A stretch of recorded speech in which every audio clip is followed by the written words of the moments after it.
Hello and welcome to the Journal of Democracy podcast. I'm Brent Calmer, managing editor of the Journal. Today we're joined by Professor Nathan Brown, and we're going to speak about his article, Egypt's Failed Transition, which appears in the October 2013 issue of the Journal of Democracy. And I should note, this piece appears as a free download at our website, which is journalofdemocracy.org. So if you're perplexed by what has been going on in Egypt, you would definitely want to go over and check that out. A word about Professor Brown. He is Professor of Political Science and International Affairs at George Washington University, and he is a non-resident senior associate at the Carnegie Endowment for International Peace. So, Professor Brown, thank you so much for joining us. Thanks for having me. So I'm just going to read you a brief quote from near the beginning of your piece, and then maybe we could get you to expand on this a bit. You write that, quote, "The immediate problems in Egypt can be traced not to voting as such, but to the choices of the main political actors, and at a still deeper level, anyone seeking to grasp what went wrong in Egypt must reckon with the persistence of underlying authoritarian patterns, as well as a transition process dating from 2011 that was, in actuality, neither a real process nor anything that provided for a real transition," unquote. So is it fair to say that most actors of the post-Mubarak and now the post-Morsi eras are in some sense still playing by the old authoritarian rules?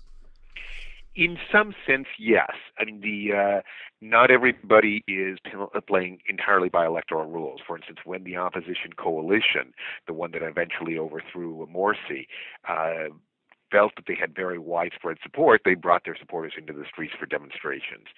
They sought to get the support of the judiciary, the military, the security apparatus, and so on, and they successfully overthrew Morsi essentially through mass uprising and coup rather than through democratic procedures. There's other kinds of ways in which the older authoritarian patterns still exist. The way that the military and the security services operate outside of mechanisms of democratic accountability, and so on. That said, I do think that there are a couple important differences between Egypt in 2013 or late 2013 and Egypt under Mubarak when it was much more fully and obviously authoritarian. In the first place, I think that there will still be some meaningful democratic process that is about to get underway, where you'll have a referendum on the Constitution, parliamentary elections where nobody knows the outcome in advance, and a presidential election which we still don't even know who's going to actually be running. So you will have democratic mechanisms, electoral mechanisms, that will have some impact on politics. And the second difference, I think, that's important between Egyptian politics as it's emerging now and that which as it operated under Mubarak, is that under Mubarak there was a single structure, the presidency, which, when push came to shove, could control anything in Egyptian political life. And I'm not sure that exists anymore. Obviously, the military is in the driver's seat. The security apparatus is very strong. But it looks to me like it's going to be a little bit more of a decentralized kind of political system that will emerge, not one that has any central ultimate address. Now, there's a confusion, I think, surrounding the issue of the Constitution, because this was one of the first things that people heard about after Mubarak's fall. This seemed to be kind of a touchstone for the transition, something that people could look to as guiding, as showing the way forward. But it sounds like the generals established this kind of tiny ad hoc committee to create a constitutional framework by amending the 1971 Constitution. And those amendments were then subsequently rolled into this March 2011 Constitutional Declaration, whose authors were unknown to the public. So help us make sense of this. It seems like a very opaque process, one that was almost custom-made to kind of create suspicion and almost paranoia among the various groups. How did this play out? I think it did, an awful lot of the things that went wrong in the Egyptian transition can be attributed to some basic decisions that were made at the very beginning. And Egyptians speculated at the time and continue to speculate about exactly why those decisions were made the way that they were. This tiny ad hoc committee, for instance, that suggested changes in the 1971 Constitution contained one member from the Muslim Brotherhood. It contained Tariq al-Bishri, a prominent intellectual who had Islamist inclinations. He was a former judge. And so people looked at that and said, aha, there's some kind of hidden deal between the military and the Muslim Brotherhood.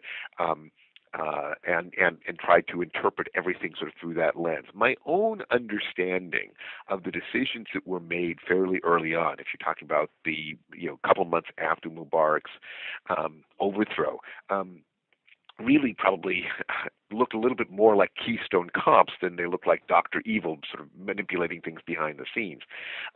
There were certain givens. I mean, the military was acting essentially as overseeing the process.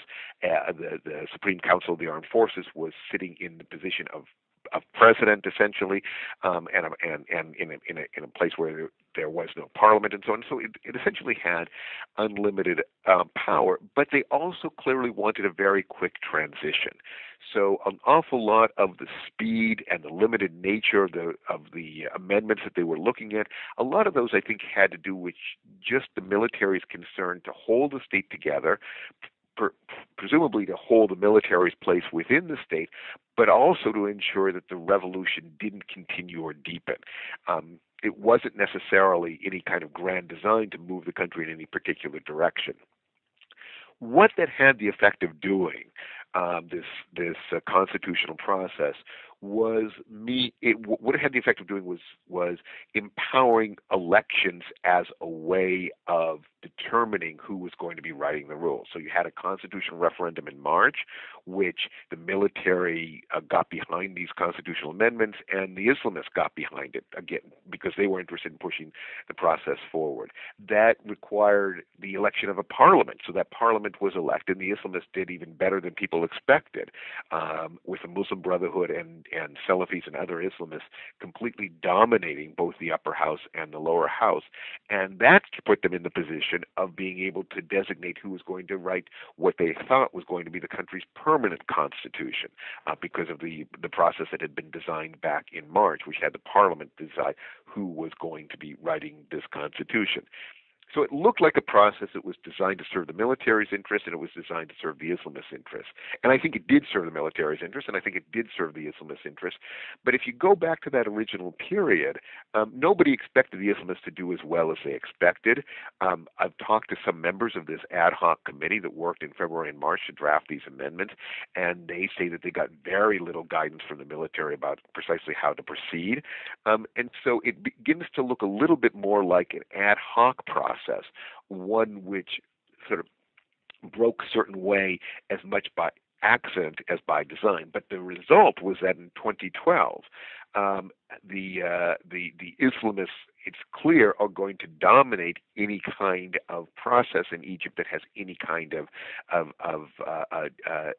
democratic nature. They're simply the ones who are going to be winning all the elections, and that really I think begins to work its effects on the kinds of suspicions and among various Egyptian political actors about the way that people begin to regard the parliament, the constitutional process, and so on.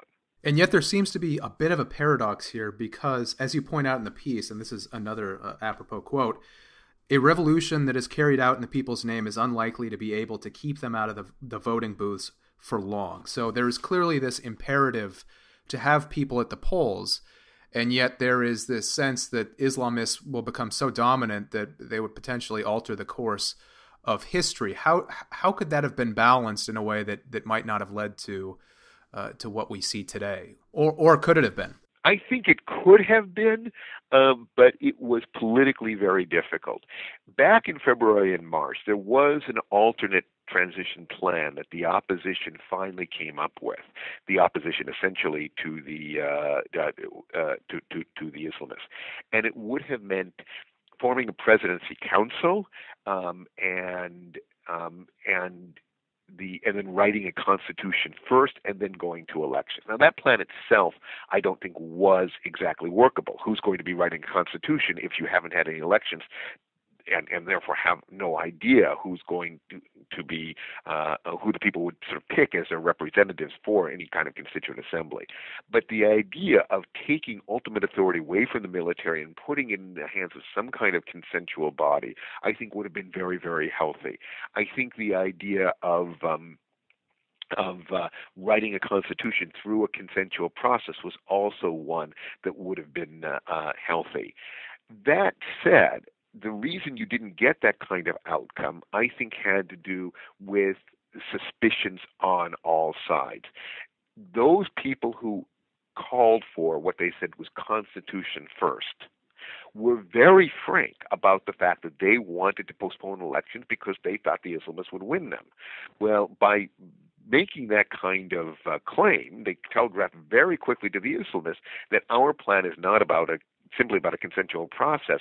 Our plan is about limiting your influence. And it became very difficult to come to any kind of agreement in that kind of atmosphere.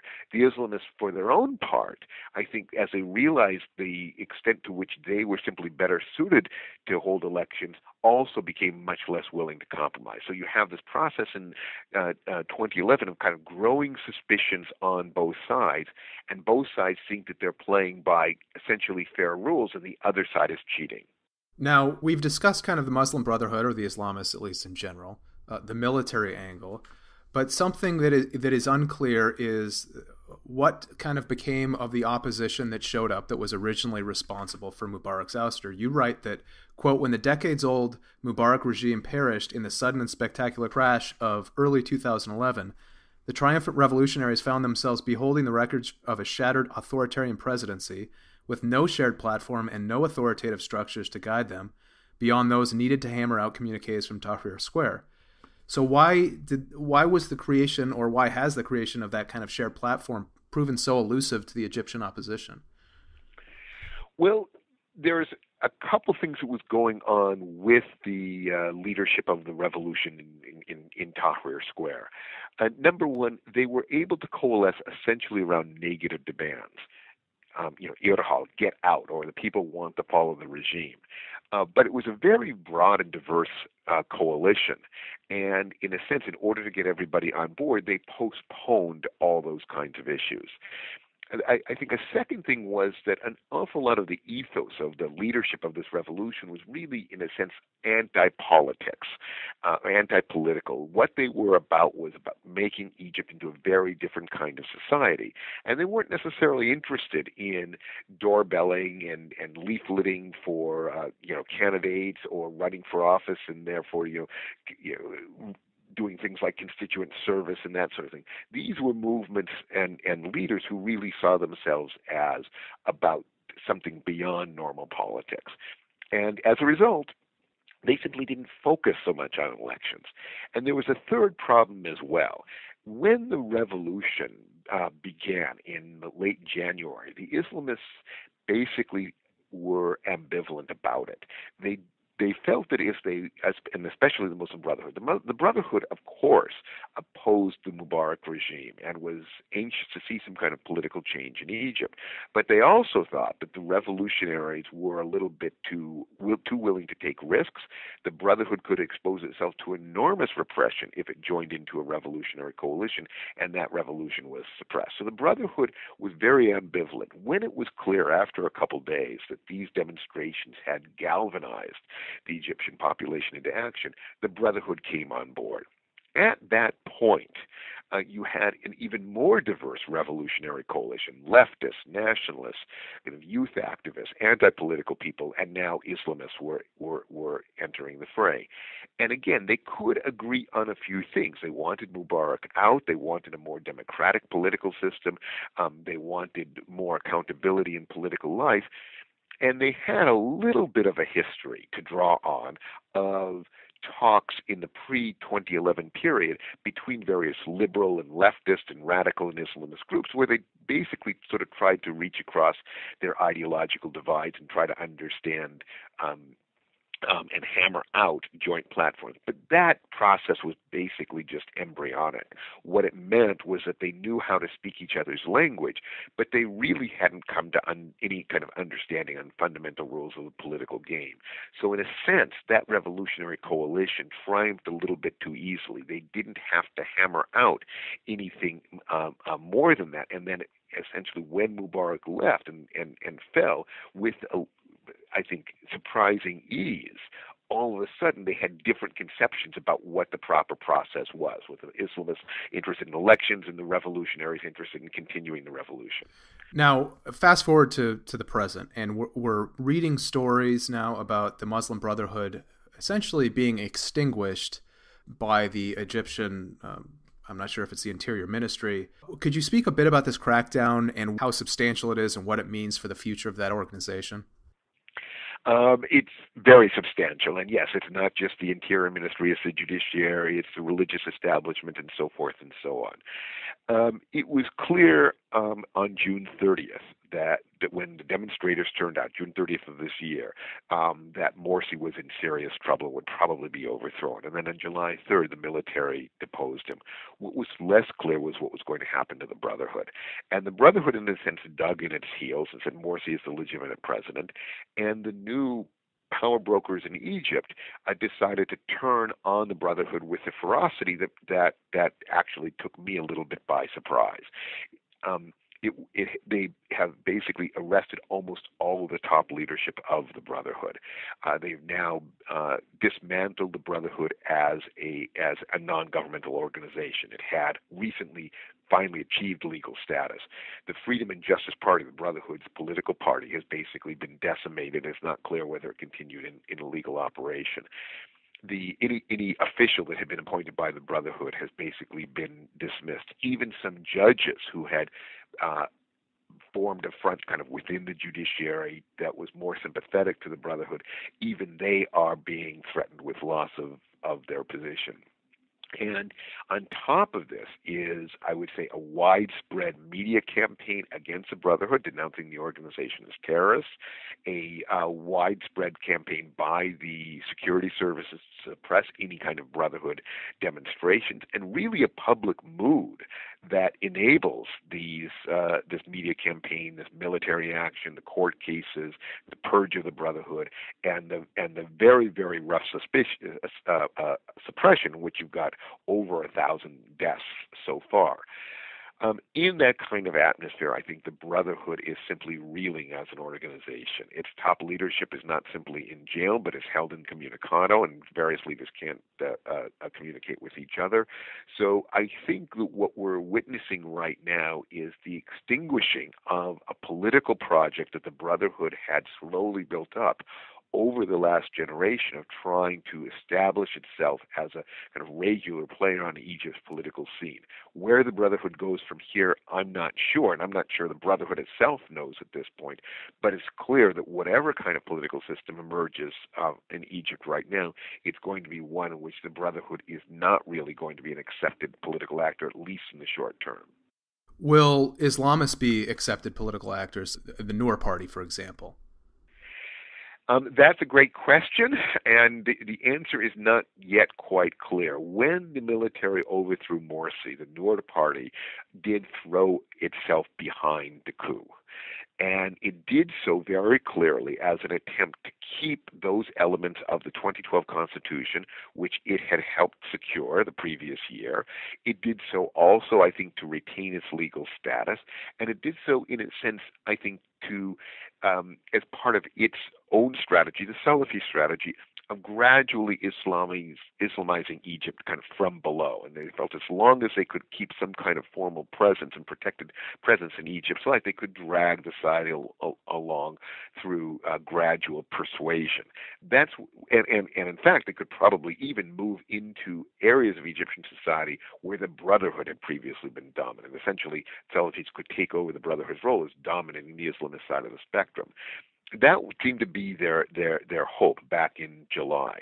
At this point, it's clear that they're not going to get very much in this new constitution, the 2013 constitution. The Islamic provisions they fought so hard for, I think, are going to be cut. But they may be able to salvage their legal status. They may be able to move into the areas, as I said, where the Brotherhood used to operate. So the Salafis will probably come out of this as a political actor that other sides have to have to take into account in their own calculations. But it's unlikely to be the kind of major player that I think they thought they were going to be when Morsi was overthrown back in July. Okay, Professor Brown, final question, and then we'll let you off the hook. So the State Department has recently issued a press release indicating that it will, quote, continue to hold the delivery of certain large-scale military systems and cash assistance to the Egyptian government pending credible progress toward an inclusive, democratically elected civilian government through free and fair elections. Now, General al-Sisi has responded by intimating, in a sense, that Egypt may be compelled to seek assistance elsewhere. Does this augur some change in kind of the balance in the Middle East?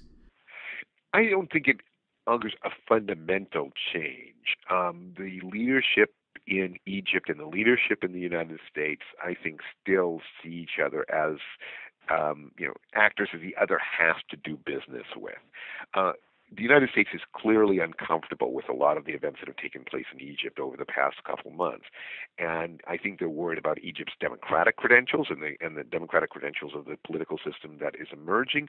But even more than that, they're worried that the political system that is emerging will not be a stable one. So a lot of the concern has to do, I think, with the transition process in Egypt, that it seems to be going not simply in an undemocratic direction, but perhaps in an unstable one as well. And yet, ultimately, the American-Egyptian relationship is so deep. It is a partnership that dates back to the Nixon administration. It is one that has many different levels, so that fundamentally, I think what we'll see is an America that kind of comes to terms with the new regime in Egypt, but grumbles about it. And you'll see tension creep into the relationship, or you've already seen great degrees of tension creep into the relationship. From the Egyptian side, I think there are similar kinds of there's a similar kind of calculus. There is a tremendous suspicion of the United States among Egyptians, and a sense that the United States was responsible even for the Morsi victory, the Morsi presidency, and the Brotherhood's rise, and that the United States stood silent in sort of what are now perceived as abuses by Morsi and by the Brotherhood. And yet the military leadership in particular, which is going to be in a very, very powerful position in security and foreign policy, has a close partnership with the United States military in terms of its equipment, in terms of its training, and I don't think wants to burn that bridge. So they're clearly resentful of the United States, but I don't think that they're going to push for a total break. Well, we appreciate your insights. Our guest has been Professor Nathan Brown. He's the author of Egypt's Failed Transition, which appears in the October 2013 issue of the Journal of Democracy. That is available as a free download at journalofdemocracy.org. And once again, Professor Brown, thanks so much for joining us. Okay, thanks for having me.